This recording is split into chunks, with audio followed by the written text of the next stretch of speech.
Hello friends, hello, good morning, welcome to my channel. তো আজকে আবার একটা নতুন দিনের শুরু, নতুন সকালের শুরু, একটা নতুন আশা নিয়ে শুরু। আর নতুন আশা নিয়ে শুরু বলছি কারণ আজকে এখন প্রতিদিন এই ভেবে ভেবে দিন কাটছে যে আজকে ভ্যাকসিন বেরোবে, আজকে ভ্যাকসিন বেরোবে, আজকে ভ্যাকসিন বেরোবে।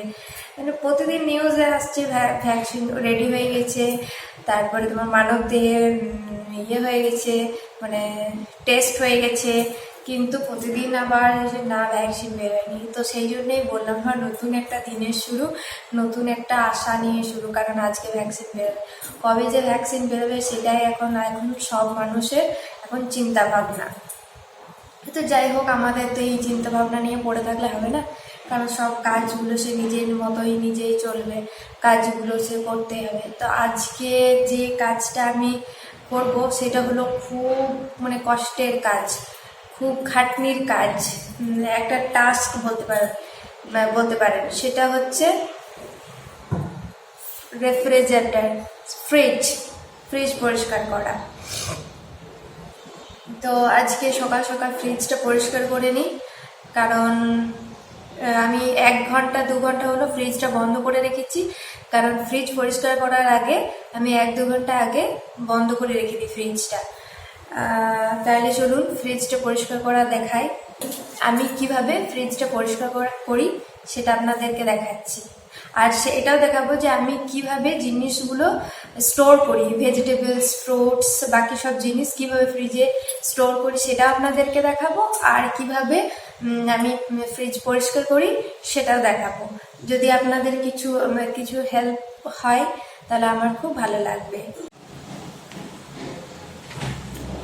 তো এই হচ্ছে আমার ফ্রিজ, যেটা আমি 1 ঘন্টা আগে ফ্রিজ বন্ধ করে রেখে দিয়েছি, অফ করে রেখে দিয়েছি। আর এর ভেতরে যে আসবাবপত্র ছিল সেগুলো সব বের করে আমি এখানে রেখে দিয়েছি। এই যে দেখতে পাচ্ছেন, এখানে আমি শিফট করে দিয়েছি। এবার আমি ফ্রিজটা ক্লিন করে নিই। তো আমার ফ্রিজ ক্লিন করতে লাগছে একটা বাটি, আর কতগুলো লেমনের পিস, আর ভিনিগার, আর এইরকম একটা সুতির কাপড়, আর এইরকম একটা কিচেন টাওয়াল। তো আমি একটা বাটির মধ্যে কিছুটা ভিনিগার নিয়ে নেব,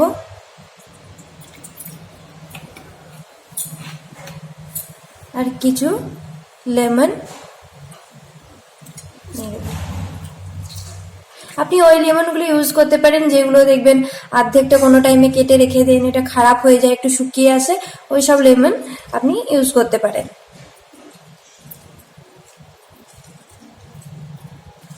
লেমনের জুসটা পুরো বের করে নেব, আর এইগুলো আমি এই বাটির মধ্যেই রেখে দেব।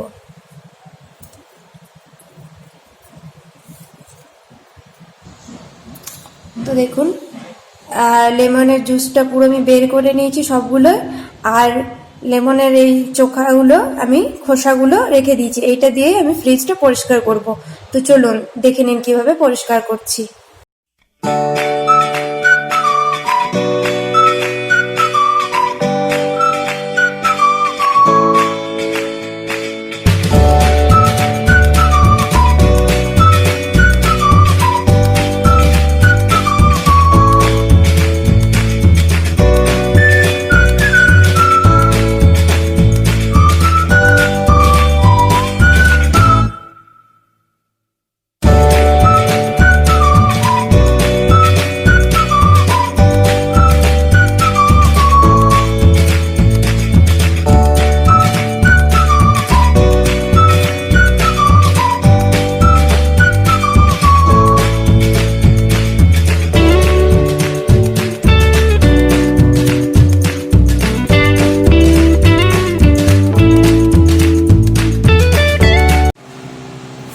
এবার আমি লেমন দিয়ে পুরো ফ্রিজটা ঘষে নিয়েছি, স্ক্রাব করে দিয়েছি।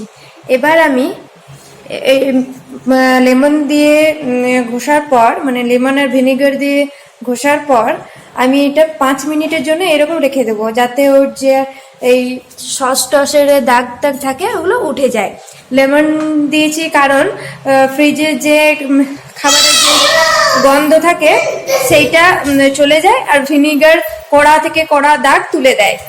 আর তারপরে এটা 5 মিনিটের জন্য এটা ছেড়ে দিয়েছি। ততক্ষণে আমি একটা বালতিতে এরকম বালতিতে আমি সিম্পল নর্মাল জল আর এই যে সুতির যে একটা কাপড় বলেছিলাম এটা দিয়ে ভালো করে আমি মুছে নেব।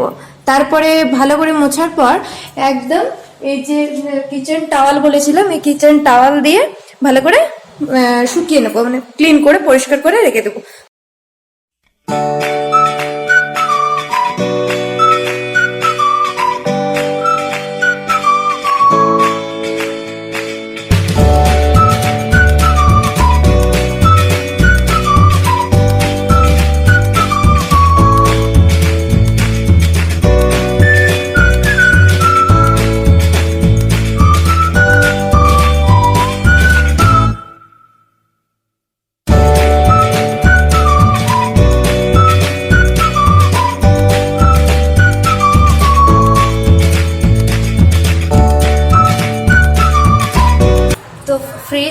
আমার ফ্রিজ ক্লিন করা কমপ্লিট। দেখুন কত সুন্দর পরিষ্কার, একদম সাদা ধবধবে হয়ে গেছে। এভাবে পরিষ্কার করবেন, দেখবেন ফ্রিজ খুব ভালোভাবে পরিষ্কার। আর এই পার্টসগুলো সব খুলতে না খুব অসুবিধা হয়, সেই জন্য আমি এভাবে পরিষ্কার করি। আর যদি কোনো জিনিসের খুব বেশি মানে নোংরা হয়ে যায়, খুব বেশি দাগ দিয়ে হয়ে যায়, তখন আপনারা এভাবে খুলে ক্লিন করতে পারেন। যেমন আমার এগুলো খুব একটু বেশি নোংরা হয়েছিল, সেই জন্য আমি এগুলো খুলে ক্লিন করেছি। তো আমি এবার ফ্রিজে এই কাঁচগুলো থাকে, এই কাঁচগুলোতে আমি এই ধরনের ম্যাট আমি ইউজ করি, যাতে কাঁচটা আমার দাগ না হয়ে যায়। আর যদি কিছু তরকারি পাতি পড়েও যায় তো এইটার মধ্যে পড়ে, যেটা আমি তুলে করে সহজেই আমি এটা ক্লিন করে দিতে পারি। আর আমি সপ্তাহে একবার আমি ভালোভাবে এরকম ক্লিন করি। আর 2 দিন পর পর এরকম হালকা ভেজা কাপড়ে একবার উপরে মুছে দিই, তাহলে বেশি নোংরা হয় না, একসঙ্গে অনেকটা খাটনি করতে হয় না। তো আমি এই ম্যাটগুলো এগুলো পেরে দিই।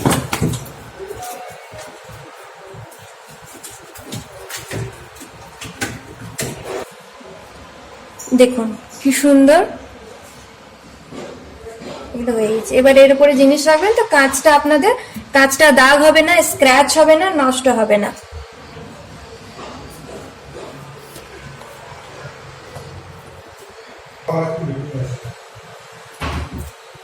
এবার আমি বলি যে আমি জিনিসগুলো কিভাবে স্টোর করি, মানে ফ্রুটস, ভেজিটেবলস, আটা, তারপর আদা রসুনের পেস্ট কিভাবে স্টোর করি সেটা বলছি আপনাদেরকে। তো দেখুন ফ্রুটস তো আমাদের দৈনন্দিন জীবনে দরকার। তো আমি এরকম এয়ার টাইট এই জিপলক এই প্লাস্টিকগুলো নিয়ে আসি, এগুলোতে আমি ফ্রুটস ভরে রাখি। দেখতে পাচ্ছেন আপেল, মোসাম্বি, এই সকল ফ্রুটসগুলো আমি এরকম এয়ার টাইটের ইয়েতে ভরে রাখি, যেটা আমার অনেক দিনই থেকে যায়। যেমন লেমন, লাইম, যেটা আপনি বলবেন, এগুলো আমি একসঙ্গে অনেকগুলো কিনে রেখে দিই। তারপর আমি এগুলো অনায়াসে আমার এটা 15 থেকে 20 দিন 25 দিন অনায়াসে থেকে যাবে, এর কোনো ইয়ে নেই। আর প্রোমোগ্রানেট এগুলো তো এরকম থাকলেই ভালো থাকে, এগুলোর জন্য সেখানে আমি জিপলক প্লাস্টিকগুলো ব্যবহার করিনি। আর লঙ্কাটা আপনি এরকম ভাবে লক করে রেখে দেবেন, এরকম ভাবে। দেখুন এই লঙ্কাটা আমার মোটামুটি আজ 10 থেকে 15 দিন আছে, একদম যেমনটা তেমন আছে, কিন্তু একদম শুকিয়ে যায়নি, কিছু না। এরকম ভাবে রাখবেন, দেখবেন অনেকদিন থাকে। আর যদি মনে করেন আপনাদের এরকম প্লাস্টিক নেই, এরকম জিপলক অনেকের বাড়িতে হয়তো থাকে না, আমাদের অনেকে কেনা হয়নি হয়তো, এইরকম যে প্লাস্টিকগুলো হয়, এইরকম প্লাস্টিকগুলোতেও আপনি এগুলো এরকম লক করে এরকম জিপ মেরে রাখতে পারেন, এগুলোও কিন্তু অনেকদিন ঠিক থাকে। আমি দেখুন রেখেছি বেগুন, এই বিনস, তারপরে আপনার আরো যে জিনিসগুলো, আরো যে টমেটো, ওইগুলো রাখবেন। টমেটোটা না রাখলেই ভালো, কারণ টমেটো এমনিতেই ভালো থাকে। আর শাকটা, বিশেষ করে শাক, কোনো রকমের শাক এরকম প্লাস্টিক এরকম লক করে রেখে দেবেন, দেখবেন একদম সুন্দর টাটকা থাকে। শাক, ধনে পাতা, এই সকল জিনিসগুলো এরকম রাখবেন, একদম দেখবেন টাটকা থাকবে। আর আদা রসুনের পেস্ট এরকম একটা কন্টেনারে, এয়ারটাইট কন্টেনারে এরকম আদা রসুনের পেস্ট, একটু আদা রসুনের পেস্টে একটু সাদা তেল, রিফাইন অয়েল একটু মিক্স করে রেখে দেবেন, দেখবেন অনেকদিন থাকবে, 5-6 দিন একদম এরকম কালো হয়ে যাবে না, কিচ্ছু না। ঠিক আছে, তারপরে এই যে আটা মাখাটা আমাদের অনেক টাইমে আটাটা মেখে রাখি কিন্তু বেড়ে যায়, তারপরের দিন আমাদের করতে হবে, কিন্তু দেখবেন এইরকম ভাবে রাখলে কালো হয়ে যায়, আটাটার উপরে কালো স্তর পড়ে যায়। তো কি করবেন, আটার উপরে রিফাইন অয়েল নেবেন হাতে, আর আটাটাতে মাখিয়ে পরে রেখে দেবেন এমনি এয়ারটাইট এতে। তো এটা দেখবেন অনেকদিন না 1-2 দিন ভালো থাকবে। আর অনেক দিনের আটা মেখে রাখা খাওয়া আমাদের হেলথের জন্য কিন্তু ভালো না। ঠিক আছে, তাহলে বোঝাতে পারলাম। আর এই যে ফুলকপিও আপনি এরকম প্লাস্টিকে, এই যে আমি ফুলকপি বিশেষ করে ফুলকপি আমি এই দেখুন আমার কত সুন্দর একদম টাটকা আছে। এগুলো কিন্তু আমার 2 থেকে 3 থেকে 4 দিনের মতো আছে এরকম। আজকে যে আপনাদেরকে ভিডিও করে দেখাবো বলে এরকম কিনে আনেনি, আমার কিন্তু এগুলো আছে। আর ক্যারটও তাই, দেখুন আমার অনেকটাই শেষ হয়ে গেছে। ক্যারটটা আপনি এরকম এয়ারটাইট ইয়েতে, এরকম জিপলক ইয়েতে রাখতে পারেন। এগুলো অনেক দিন থাকে। এটা আমার প্রায় 7 থেকে 8 দিনের মতো আছে, দেখুন একদম ভালো আছে। তো এই ছিল আমার কিভাবে আমি ফ্রিজে স্টোর করি। আর বিশেষ করে ফুলকপিগুলো আমি এরকম প্লাস্টিকে মুড়ে রাখি, কারণ ফুলকপিতে তো পোকা থাকে, পোকাগুলো যাতে ফ্রিজে ওটা বেরিয়ে নাচ না করতে পারে, ফ্রিজের মধ্যে পোকাগুলো নাচ না করতে পারে, সেই জন্য আমি এটা প্লাস্টিকের মধ্যে ভরে রাখি। আর বাঁধাকপিটা যেহেতু আমার এখন নেই, কিন্তু আমি আপনাদেরকে বলে দিচ্ছি, যেটা আমাদের নিউজ পেপার হয়, নিউজ পেপারে যে বাঁধাকপিটা রাখবেন, নিউজ পেপারটা ভালো করে মুড়ে রেখে দেবেন ফ্রিজের মধ্যে, দেখবেন একদম কিন্তু টাটকা থাকে, একদম কিন্তু যেমনকার তেমনই থাকে। আর বাঁধাকপিটাও কিন্তু তোমার আপনার কুমড়োটা পামকিন সেটা আপনি নিউজ পেপারে মুড়ে রেখে দিতে পারেন, এটাও কিন্তু আমাদের অনেকদিন ঠিক থাকে। তো ঠিক আছে, অতক্ষণ তো আপনাদেরকে বকর করে বলে দিলাম যে আমি কিভাবে স্টোর করি। আপনারা করে দেখবেন, সত্যি এটা খুব ভালো রেজাল্ট দেয়। আপনারা করে একবার ট্রাই করে দেখবেন, তারপর আমাকে কমেন্টে বলবেন যে কি হয়েছে না হয়েছে। তো এবার আমি এগুলো গুছিয়ে নিই।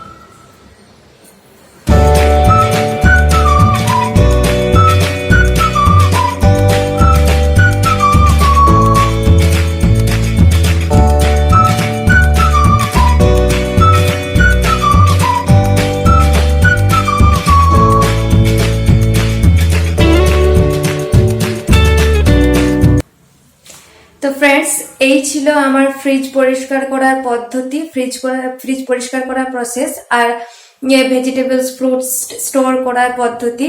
তো আমার যদি এই ফ্রিজ পরিষ্কার করার, তারপরে স্টোর করার পদ্ধতি প্রসেস আপনাদের ভালো লাগে, তাহলে ভালো লাগবে, আপনারা ঘরে ট্রাই করে দেখবেন, অবশ্যই এটা আপনাদের কাজ করবে। আমি তো এই পদ্ধতিতে আমার ফ্রিজ পরিষ্কার করি আর স্টোর করি, তো আশা করি আপনাদের হেল্পফুল হবে। তা আপনাদের যদি একটুও হেল্প হয়, তাহলে আমার এই চ্যানেলটা একটু লাইক করবেন, আর আপনাদের চেনা পরিচিতদের সঙ্গে শেয়ার করবেন, আর পারলে একটু সাবস্ক্রাইব করবেন, যাতে আমি আবার আরো নতুন ভিডিও আপনাদের কাছে নিয়ে আসতে পারি। তো আজকের ভিডিওটা আমি এখানে শেষ করছি, দেখা হচ্ছে আবার একটা নতুন ভিডিও নিয়ে। ধন্যবাদ।